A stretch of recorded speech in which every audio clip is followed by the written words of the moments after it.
What is up, guys? Bonjour, this is Julien, the French winemaking guy who makes wine videos here on YouTube. Yes, wine videos, and we are looking at how to pronounce the name of a famous estate, a famous winery, a famous chateau of the Saint-Émilion appellation in the Bordeaux wine region of France. Yes, we are on the right bank, and this is a Grand Cru Classé, a classified growth that was selected during the 2012 classification of the wines from Saint-Émilion. We are looking at how to pronounce the name Faurie de Souchard, with the typical French pronunciation, Faurie de Souchard, Château Faurie de Souchard. The D at the end of Souchard is silent, so do not pronounce it.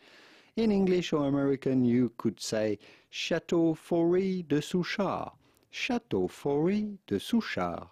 In French again, Château Faurie de Souchard, Saint-Émilion, Grand Cru Classé.